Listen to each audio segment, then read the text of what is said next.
Hello, welcome to Fantasy Ireland. We're here with Danielle, who works at the park, and she's very kindly agreed to do an interview with us about mental health as part of our walk that we're doing to Blackpool, raising money for Mind Charity. So just to start things off, Danielle, just tell us what you do at the park, like what's your job? Yeah, so my job here at Fantasy Island is I'm the head of entertainment. And I'm also very lucky as I am a mental health first aider as well at the park. So it's something that's quite important to me. Yeah, fantastic. Okay, so the next question, a little bit personal, but not too personal. So what does mental health as a topic mean to you? I just think it's incredibly important in this day and age. It is something that's very personal to all of us individually. I can't think of anybody in my walk of life that hasn't been affected by this directly in one way or another. And I just think, in this day and age, it needs to be spoken about more awareness raised for it. And I'm really, really pleased to be here with you guys today. And I know the company's really pleased to be supporting you as well. Yeah, so. really meant a lot the amount of support that the park's given us with all of this as well. It's been absolutely incredible. Brilliant. It's our pleasure, honestly. The next question, what kind of support does the park and company offer to its employees with mental health? Yeah, well actually, brand new for this year, 2024, the company owners have invested a lot of money into mental health as a topic. And I'm really proud to be as part of this company. Now we have several people who have had a full course on mental health first aid and training, which means that, and I am one of them, above every clocking in system on the park there is a list of certain individuals and also the department titles as well, as to where you can basically obviously go and get some support. So if you just need somebody to listen to your problems, or you need a little bit of advice or some signposting for where you need to go, I have already here helped a couple of members of staff if they've kind of had some issues or some worries, and I just think it's incredible. Like, I've never worked for a company before that's invested so much money and time and effort into a topic that's as important as this, really, to be honest. So there is always somebody on park that has a listening ear, and we have an open door policy on all offices as well, which I think is really, really healthy and supportive. Yeah, that sounds amazing actually, like having that kind of support there for people and still accessible. Yeah, really sounds amazing actually. Yeah, and obviously our park, our operating hours are quite long. Yeah. But believe you and me, on that list there's at least 2 or 3 of them people that's in at any given time during the day and the evening. I'm here most evenings until close, and there's several other people that do as well. So it can be day or night. Employees are also encouraged to contact us out of hours if we're on rest days, etc. So there's always that kind of contact and that personal door that's needed as and when. So I'm really proud to be as part of this company, to be honest, because I just think it's the way forward this day. Yeah, fantastic. Okay, so next up, how have you adapted to account for still changing the talk of mental health, becoming more prominent in society? How has it changed how you deal with guests and employees? Absolutely. So obviously we've already kind of touched on the employee side of things, but I just think it is really important to have that open door policy, everything to remain confidential, which obviously we all do anyway, unless we feel that somebody's of a danger. With regards to guests, there's things that people don't really know that we do here on a park. Now we're quite lucky, obviously we're not a huge theme park, so our queues are never really anything more than 45 minutes maximum. But one thing that we do that people aren't really aware of, and it's not spoken enough about really, and that's why I wanted to use this time wisely, is if we have any guest that comes to park and they suffer from some sort of kind of additional need or an anxiety problem, etc., they can actually have somebody queue up on their behalf. So rather than them obviously experience long wait times, not that we really have long wait times, but sometimes 15 minutes is a long time, for a child or an adult, is that actually somebody can queue up on your behalf, so that you don't have to experience that, the kind of all of the problems or issues that might be around that, whether it be sensory needs, etc.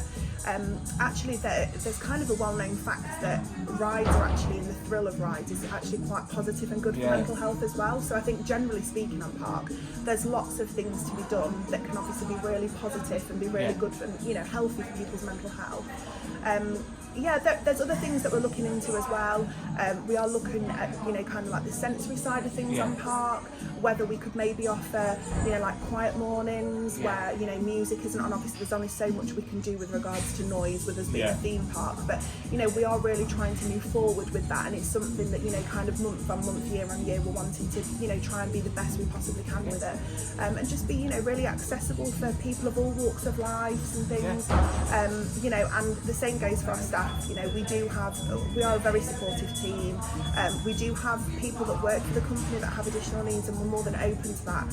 And again, I'm just really proud that we do have that here on park. And as a manager, you know, I kind of spend time with people of all departments, and I just think it's really nice to have that kind of, you know, that open kind of conversation and stuff.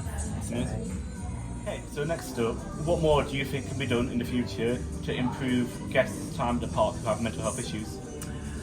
I think this is a very open-ended question, isn't it, really? I think, you know, generally in life there's so much more that can be done. I think for us here as a park, it's something that's always at the forefront of our minds. We are, as you've obviously heard, we are actively trying to move forward with this, and it is something that's incredibly important and special to all of us here that work here, and especially to our owners. You know, there are things that we can do. One thing that I really would love us to get to a point of is having like a sensory room on park for people that obviously need to access that. You know, there are loads of things that can be done, especially, you know, if we can, you know, start doing different bits and bobs. I think what we're offering now as a park, I think, is really, really positive. And like I say, I think it's great what we are doing. However, we are always open to any suggestions. So if any of your viewers have any suggestions, please email us, enquiries@fantasyislandresort.co.uk. They all will be read, and they all will definitely be taken into account, and I think, you know, it's something that we do love feedback to the park. So, you know, if you have visited us and there's things that you think we could be doing better, or if you've come here and thought, actually, you know, this is what they're lacking, we could, you know, do with this, or, you know, things that you've seen at the parks or other places, please let us know, because it is something that we're really wanting to actively get feedback on, and, you know, move with the times. So everybody can come here to Fantasy Island and feel welcome and included and heard. That's brilliant, amazing. So, penultimate question for you here, you're almost there. How much does accessibility factor into the making of new attractions, but also how has that guest feedback impacted older attractions that weren't initially had accessibility in mind? Okay, that's a really good question actually. So, obviously with new attractions, it's a lot easier for us to kind of make plans and have that in the forefront of our mind. So for example, one of our newer rides here on resort, Toucan Tours, has a ramp, so there is accessibility, you know, for wheelchair users, people that aren't obviously, you know, have mobility issues, sensory issues, etc. So I think, you know, that proves in itself. Also the volcano, we've made that so it is a flat level entry as well. So yeah, we are really actively trying, you know, with all new attractions. The problem is a little bit more difficult with the older attractions. So the roller coaster, for example, the Millennium, it's 25 years old. Unfortunately, accessibility wasn't a massive kind of overly thought thing back then. So, you know, but what we do have on park, which again, I'm really proud that we have that on offer, is that we have actually like an accessibility booklet. So if anybody needs to obviously find out what steps there are to certain attractions, you know, like kind of wake passages, etc. like that, then we do have all of that in a folder, and we can obviously provide that information so that things obviously fit certain customers' needs, you know, whatever they may be really. So that information is on hand, and if you do need it, just give our customer service a call and they would happily give you the information that's needed and required. But I think, you know, the important thing here is that we are moving with the times, and, you know, all new attractions that we have come to here, obviously, and we do change things every year, that is always at the forefront of our minds and things as well. So, and again, if there's anything that, you know, your listeners, your viewers, you know, have any feedback for us on, then please email us, enquiries@fantasyislandresort.co.uk. That's brilliant. Yeah, it's great to hear you being so open about it as well, you know, letting guests know exactly what to expect. Just so that, you know, it's completely open so that they can have the best day possible. Yeah, absolutely. And, you know, obviously we do have Fear Island here every October, which is like an incredible Halloween been spectacular. There are obviously, you know, kind of lots of different sensory things that happen in the mazes and things. But again, if any of your viewers have any questions, would like to know, you know, kind of sound or sense, you know, any sensory things, then just give us a call. And I know that one of our lovely guys in our team would happily talk any of your people through that, any member of public through that, and let you know obviously what we do have on park, what the things are that's on offer, and, you know, be able to give you as much information as you need, really. Brilliant. A final question, a nice easy one for you.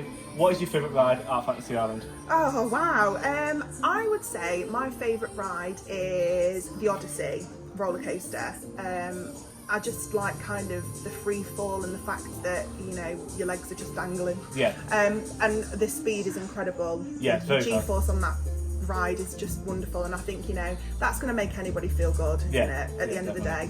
And I think, you know, the fact that the thrill of rides can help people's mental health and stuff, that's one for me that I think is great, and, you know, I go on it quite a bit. Yeah, fantastic. Well, thank you so much for doing this interview. Oh, no, it's my pleasure. That's the last question. Yeah. It really means a lot to us that you took the time to talk about mental health, show your passion about, you know, being there to support people. Yeah.